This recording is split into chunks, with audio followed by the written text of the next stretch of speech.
Nós daremos sequência às mensagens dos milagres de Jesus. Para você que nos visita nesta manhã, neste ano, nos domingos às 11 da manhã, tenho eu pregado nos milagres que o Senhor Jesus realizou nos 4 evangelhos. E hoje o milagre que está na sequência é o que se revela no texto de Marcos 1, de 29 em diante. Eu convido a igreja a que se coloque de pé. No culto das 8h30 da manhã e das 18h30 não tenho pregado sobre os milagres. Mas no das 11 horas temos caminhado assim. Então vamos ler a santa palavra do Senhor, Marcos 1, de 29 a 31. Lerei eu os versículos 29 e 30. A igreja lerá comigo o versículo 31. Quem encontrou pode dizer achei. Quem não encontrou, me ajude. Graças a Deus o povo aqui sabe abrir a Bíblia. Vamos lá então. Assim diz a palavra do Senhor. E saindo eles da sinagoga, foram com Tiago e João diretamente para a casa de Simão e André. A sogra de Simão achava-se acamada, com febre. E logo lhe falaram a respeito dela. Todos comigo. Então, aproximando-se, tomou-a pela mão, e a febre a deixou, passando ela a servi-los. Pai, fala ao nosso coração, glorifica o nome de Cristo Jesus, ó Pai, e glorifica o teu próprio nome. Pai, nós estamos aqui vazios de justiça própria, porque a tua palavra nos ensina que as nossas melhores obras diante de ti não passam de trapos de imundícia. Nós não conquistamos o teu favor por nossas obras, mas é única e exclusivamente por causa da obra de Jesus, que morreu na cruz para pagar os nossos pecados. Então, Deus, ser propício a mim, pecador, ser propício a meus irmãos, e que nada, nem ninguém nos atrapalhe de ouvir o que o Espírito Santo quer falar conosco nas Escrituras nesta manhã. Ó Deus, que Cristo seja exaltado sobre tudo e sobre todos. Que a presença graciosa do Senhor aqui seja perceptível e que o nosso coração venha arder mais uma vez. Ó Deus, quando nos falares com poder a Tua palavra. Transforma a nossa vida, Deus. Ajuda-nos a aplicar em nossa vida, Pai, os imperativos, ó Deus, deste grande milagre, para que vivamos todos os dias da nossa vida por aquele que por nós morreu. Fala o nosso coração, Deus, e manifesta a Tua presença aqui para a glória do Teu nome. Ó Deus, visita a Tua casa com salvação nesta manhã. Essa é a nossa oração em nome de Jesus. Amém. Assentai-vos, irmãos e irmãs.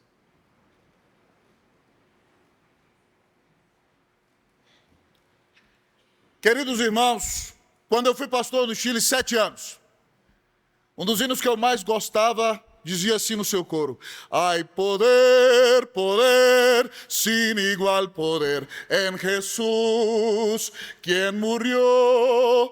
Hay poder, poder, sin igual poder en la sangre que Él virtió. Jesus é totalmente poderoso. Este capítulo do Evangelho de Marcos nos revela isso. Depois de pregar o maior sermão da história, Jesus desce do monte. No texto paralelo a esse, Mateus nos diz que ele cura um leproso.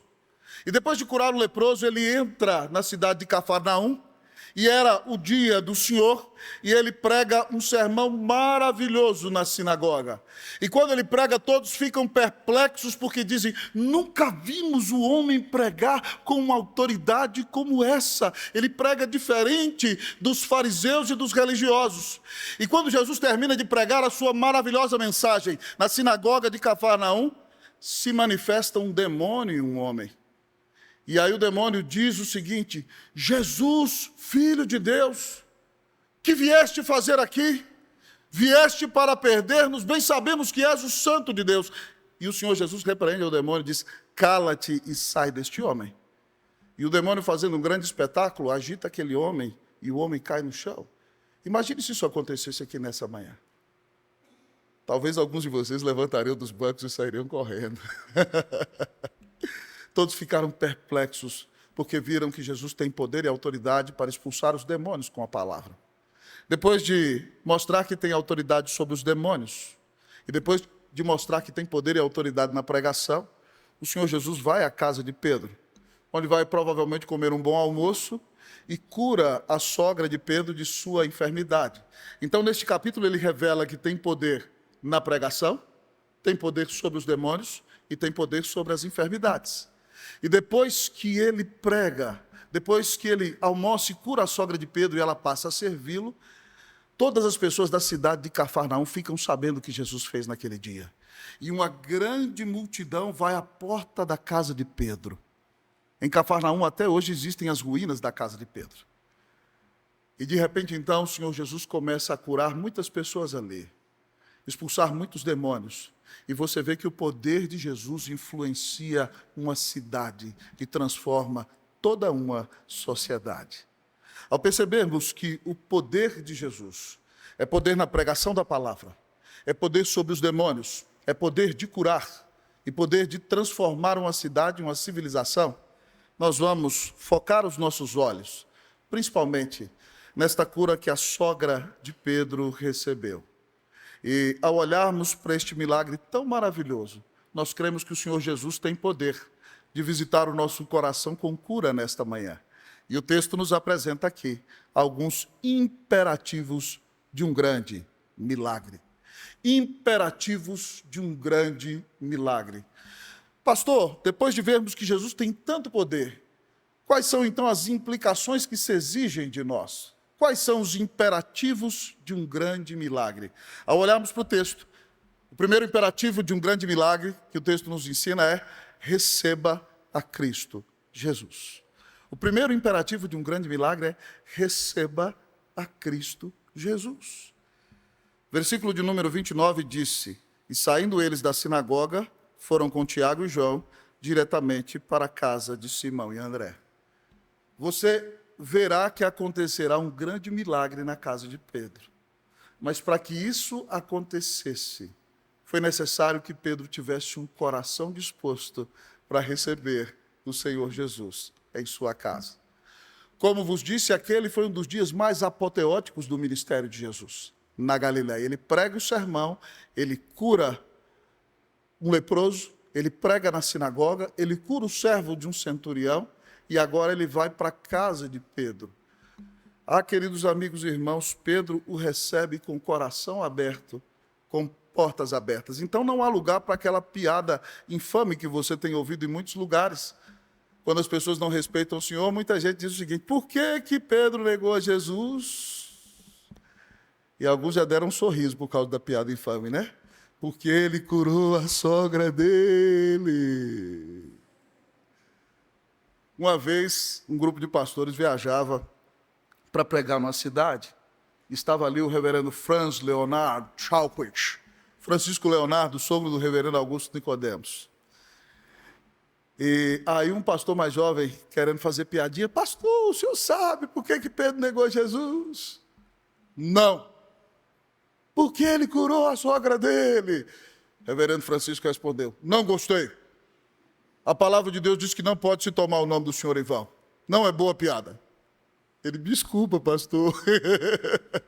Não devia ter feito a piada.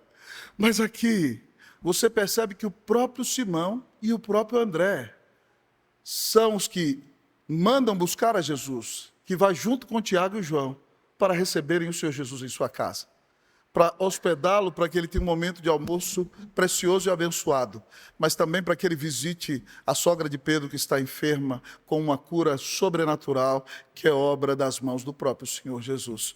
Então, ao vermos no texto que Pedro recebe o Senhor Jesus na sua casa e é visitado com a bênção de Deus, nós aprendemos que se nós queremos experimentar grandes milagres de Deus em nossa vida, e se queremos experimentar cura do Senhor em nosso coração, nós mesmos devemos ter o nosso coração dilatado para recebermos a Cristo Jesus como nosso único Senhor e Salvador. João, no seu evangelho, no capítulo 1, diz que Jesus veio para os seus, mas aqueles religiosos judeus, as autoridades, não o receberam. Mas a todos quantos o receberam, deu-lhes o poder de serem feitos filhos de Deus, a saber, os que creem no seu nome. Se você quer ser verdadeiramente adotado como um filho de Deus, se você quer ser perdoado de todos os seus pecados, se você quer ser declarado justo no tribunal de Deus, se você quer mudar o seu status de inimigo de Deus para amigo de Deus, se você quer ter paz com Deus, se você quer ser adotado como filho de Deus, você precisa se arrepender dos seus pecados, você precisa crer que Jesus Cristo é o Filho de Deus, você precisa crer que Ele te amou e deu a vida na cruz em seu lugar, e ao fazer assim você diz: Senhor Jesus, eu peço que Tu me perdoes de todos os meus pecados, porque morreste por mim, e agora eu recebo ao Senhor em meu coração, como meu único Senhor e Salvador, entregando a minha vida a Ti. O primeiro imperativo de um grande milagre é: receba a Cristo Jesus. Irmãos, a maioria de vocês sabem que eu fiz o seminário em São Paulo. E nós fomos embora daqui no final do ano 2000, passando 7 anos em Santiago de Chile e 10 anos na capital federal.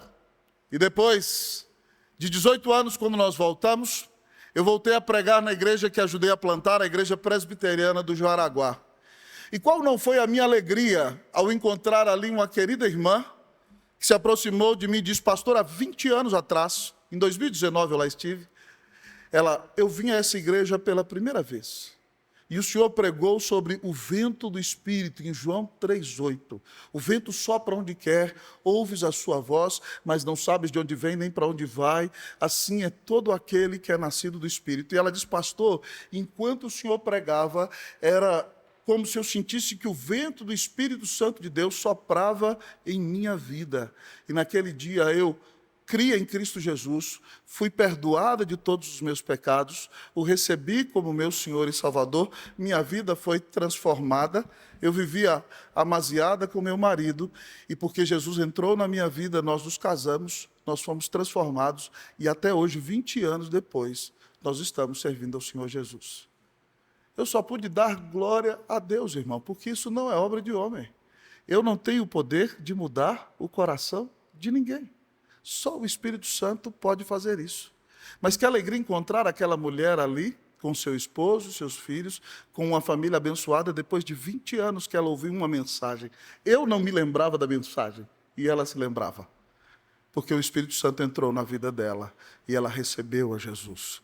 Se você quer ser declarado justo pela fé no tribunal de Deus, nessa manhã, ainda que o diabo acuse a sua consciência, ainda que os seus muitos pecados te acusem, você precisa saber que Deus nomeou o maior de todos os advogados para defendê-lo no tribunal dele. E se você crê em Cristo Jesus como seu único Senhor e Salvador, prepare para ouvir a sentença do Deus eterno, que vai bater no martelo e dizer: eu te declaro inocente, eu te declaro justo pela fé no meu Filho, Jesus Cristo. Que Deus te visite com perdão de pecados nesta manhã. Amém? Que Ele visite a sua vida com salvação, com vida eterna. Receba hoje a Cristo Jesus em seu coração. Mas talvez você me pergunte nesta manhã: querido pastor, que outro imperativo há de um grande milagre?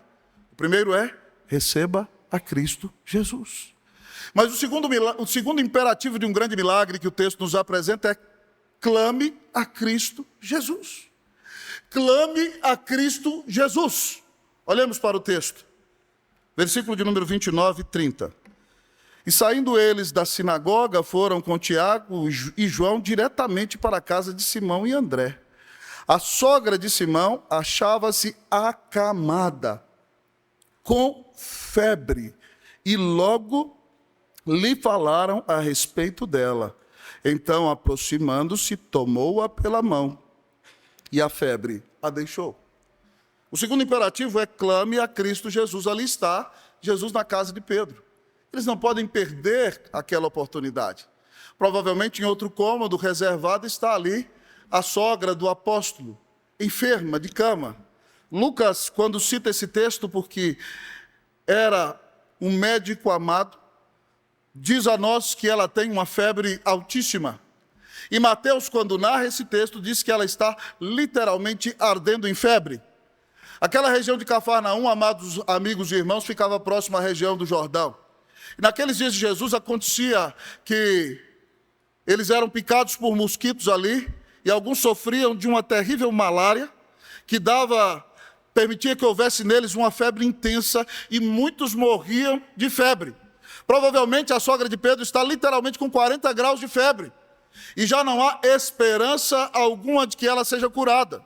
Então, quando Jesus está ali, eles dizem: Senhor Jesus. Pedro diz: Senhor, minha sogra está enferma, ela é uma bênção, Senhor. Minha sogra não é o estorvo, ela é a melhor sogra da terra. Amém, irmãs? Fica a dica aí, viu? É a melhor sogra da terra. Senhor, cura minha sogra. E Pedrão ora a Jesus, e Jesus: claro, meu servo.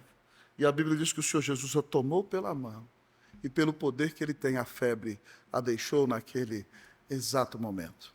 Com isso nós aprendemos que, se queremos experimentar grandes milagres em nossa vida, nós temos que apresentar diante do Senhor as nossas orações. Nós temos que apresentar nossas angústias, nossas dores, nossa luta, nosso clamor, porque Ele morreu na cruz e deu a vida nela para pagar os nossos pecados. Então Ele tem todo o poder para nos visitar com cura e restauração. Nesse mesmo dia, quando Jesus desceu do monte, era proibido que leprosos chegassem perto das pessoas. Ontem ouvimos aqui em nossa mocidade que eles não podiam ficar a 50 passos de qualquer pessoa, senão seriam apedrejados. Mas um leproso desesperado, sabendo do poder de Jesus, se aproximou, se ajoelhou e disse: Senhor, se quiseres, podes purificar-me. E Jesus, para mostrar que não tem medo de se contaminar com o pecador, ele toca no leproso. Imaginem comigo um homem que talvez há mais de 10 anos não podia mais abraçar seus filhos. Um homem que não recebia mais um beijo da sua esposa. Um homem que foi obrigado a abandonar a sua própria fazenda. Um homem que vivia como um errante, esperando as esmolas e as comidas que as pessoas deixassem no caminho. Num momento de desespero e de dor, ele se atira aos pés de Jesus e diz: Senhor, reconhecendo que Cristo é o Filho de Deus, se quiseres, podes purificar-me. E Jesus, com toda a compaixão que lhe é característica, estende a mão e toca nele e diz: eu quero, fica limpo. E aquele homem foi curado naquele exato momento. Jesus tem todo o poder para curar. Então, se você precisa de uma cura, de uma restauração, você precisa colocar as suas angústias diante da presença do Senhor. Nesta igreja, irmãos, nós temos visto Deus fazer grandes coisas para a honra e para a glória do nome dEle. É certo que há irmãos amados nossos que Ele levou à glória, porque nós sabemos que preciosa é aos olhos a morte dos seus santos. E o crente que foi perdoado dos seus pecados, quando morre, vai para o céu e tem comunhão com o Senhor Jesus. Não há desespero para ele. É por isso que a morte na casa do cristão não é razão de desespero. Mas é óbvio que quando nós temos alguém que amamos enfermo, nós colocamos essa pessoa diante das mãos do Senhor. E eu fico muito feliz, porque só olhando para esse auditório nessa manhã, eu posso detectar aqui que há pelo menos 2 pessoas neste templo que foram curadas de câncer. E é óbvio que elas fizeram o melhor tratamento que podiam nesta cidade de São Paulo. Mas nós sabemos que a palavra final e quem usa os medicamentos e os médicos é o nosso próprio Senhor. E nós cremos piamente que essas pessoas foram curadas como resposta à oração. Quando o nosso Senhor quer soberanamente, Ele cura. Mas você precisa colocar diante dEle a sua angústia e a sua dor. Porque se Ele deu a vida na cruz por você, você acha que Ele não vai cuidar de você nas mínimas dificuldades que você enfrenta? Talvez você não precise da cura de um câncer, mas talvez você precise da cura de uma depressão nessa manhã. Talvez você não precise da cura de uma terrível enfermidade, mas o seu casamento está à beira de ruir, e você precisa da intervenção de Jesus no seu coração, no coração do seu cônjuge e no seu lar. Talvez você não enfrente uma terrível enfermidade nessa manhã, mas talvez você seja uma mãe desesperada, cujo filho abandonou os caminhos dos quais foi ensinado e hoje está destruindo a sua vida na droga, vivendo uma vida perdida, longe do Senhor.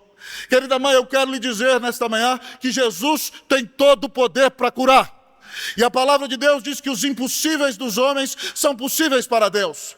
Então o que o Senhor exige de você nesta manhã é um coração quebrantado e humilde, e que você se aproxime do Senhor dizendo: Jesus, eu já não posso fazer mais nada, mas Tu és o Filho de Deus. Senhor, cura-me, restaura minha família, restaura o meu filho, transforma o meu lar, abençoa a minha vida. E se você orar assim, na dependência do Senhor, Cristo, para a sua glória, restaurará a sua família, para a honra e para a glória do nome dEle. Amém. Que o Senhor te visite com cura nesta manhã. Amém, meu irmão? Que o Senhor te visite com restauração. Amém, minha irmã? Que Deus restaure o seu casamento. Que Deus declame sobre a tua vida bênção sem medida, em nome de Jesus. Amém!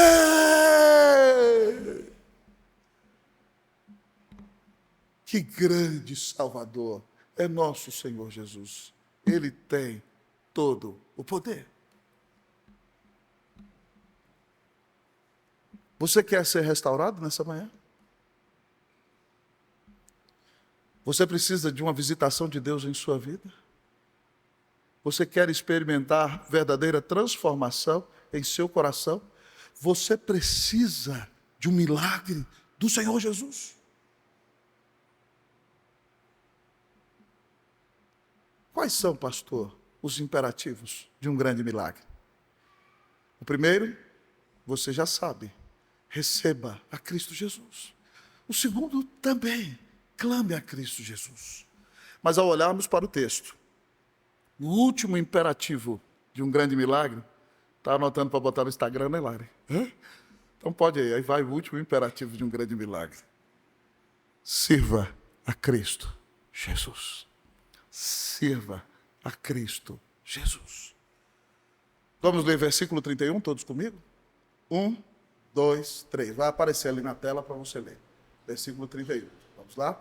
1, 2, 3.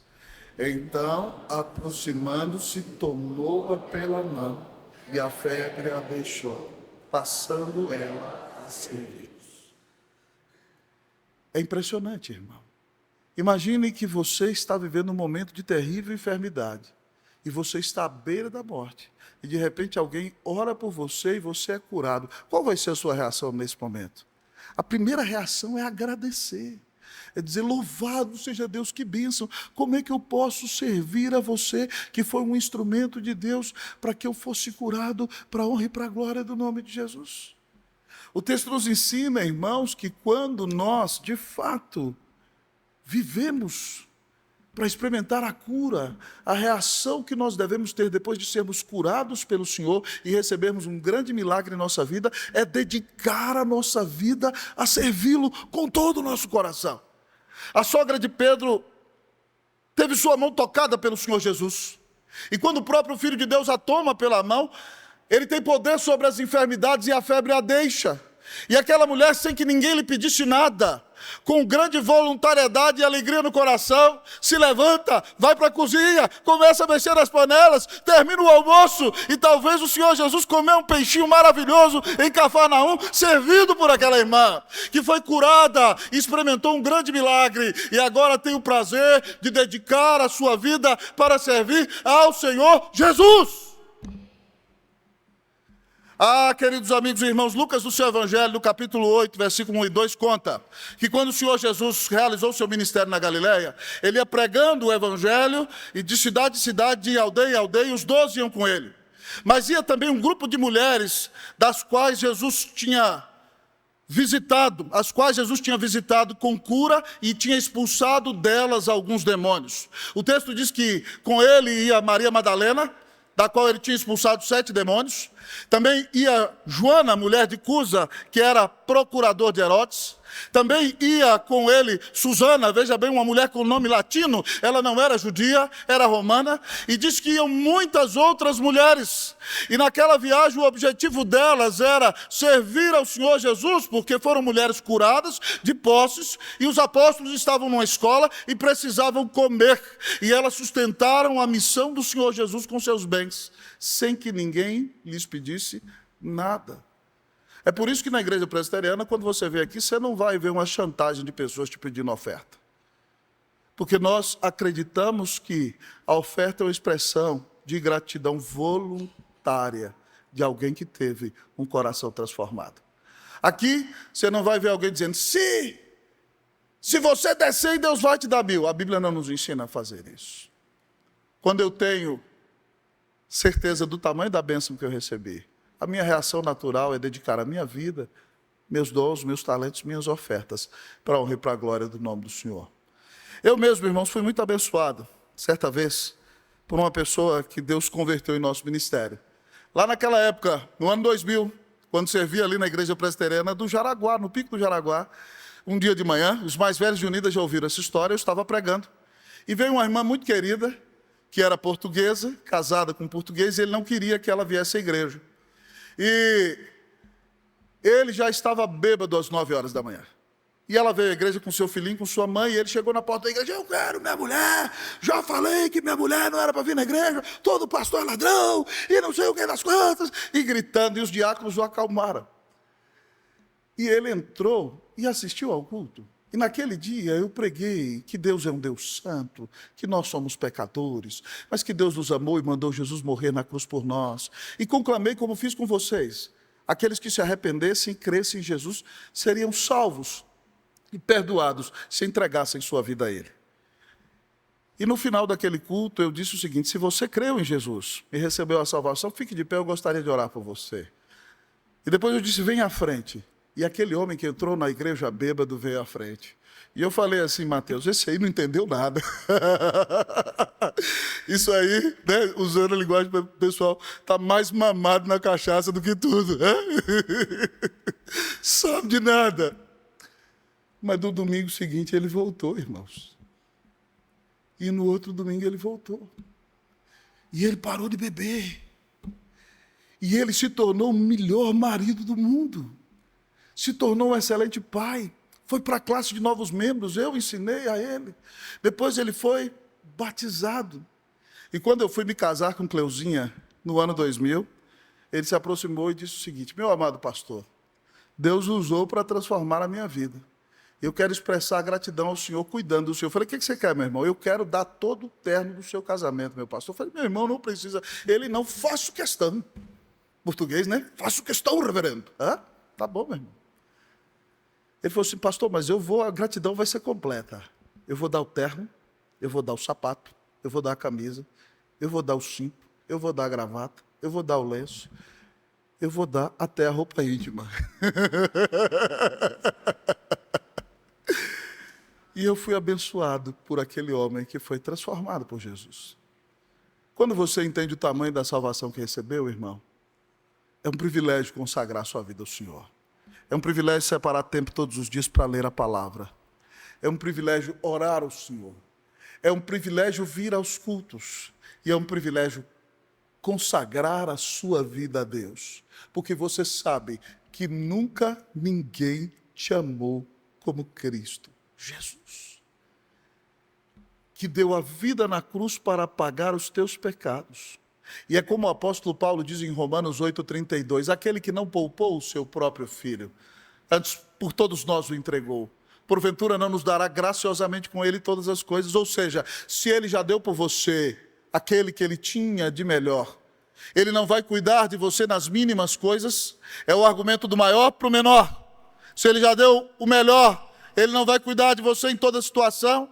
Então, se esse Deus te ama tanto, e deu Jesus na cruz por você, e cuida de você em todos os momentos da sua vida, como você vai ter coragem de viver longe desse Deus? Nessa manhã a palavra do Senhor te conclama a dedicar a sua vida àquele que deu a vida na cruz do Calvário por amor de você. Que ao ouvir essa mensagem, você saia daqui dizendo, Jesus, o meu coração é totalmente teu. É como dizia o reverendo João Calvino, com o seu brasão e o seu lema, o meu coração te ofereço ao Senhor, pronta e sinceramente.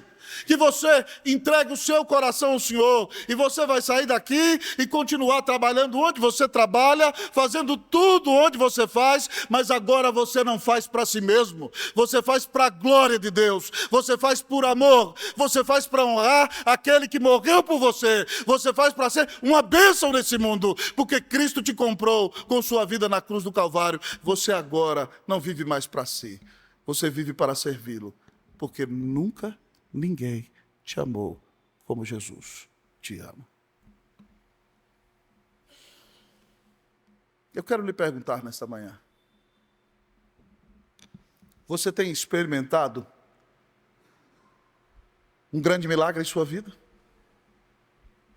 Se você experimentou um grande milagre, nós podemos perceber na sua vida os imperativos de um grande milagre? Você já recebeu a Jesus Cristo como seu único Senhor e Salvador? Ele disse: eu sou o caminho, a verdade e a vida. Artigo definido em tudo.